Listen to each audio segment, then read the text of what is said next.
رفتار اللہ کا شکر ہے کہ ہماری توقعات سے بہت تیز جا رہی ہے۔ بہت بہت شکریہ مصطفیٰ کمال، بانی اور پاک سرزمین پارٹی ہم سے بات کر رہے تھے، بہت اچھی گفتگو کر رہے تھے۔ اور اب پروگرام کے آخر میں آج ملک میں جمعۃ الوداع تھا، پورے مذہبی جوش اور جذبے کے ساتھ منایا گیا، اور ہر سال رمضان المبارک کا یہ آخری جمعہ جسے جمعۃ الوداع کہا جاتا ہے، یہ پاکستان سمیت پوری مسلم دنیا اور اس کے علاوہ عالمی سطح پر بھی یوم القدس کے طور پہ منایا جاتا ہے۔ تو آج یوم القدس بھی پوری محبت کے ساتھ اور یکجہتی کے ساتھ منایا گیا۔ فلسطین انبیاء کی سرزمین اور بیت المقدس مسلمانوں کا قبلہ اول، اشروں سے صہیونی غاصب قوتوں کے زیر تسلط۔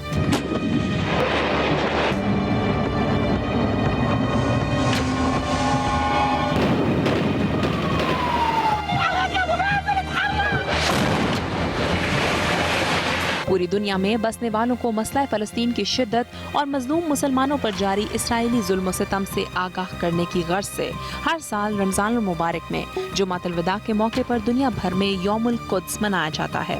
7 اگست 1989 میں ایران سے رواج پانے والے اس خصوصی دن نے ہر برس دنیا کے مہذب ممالک کی توجہ اسرائیلی جارحیت کی جانب دلوائی۔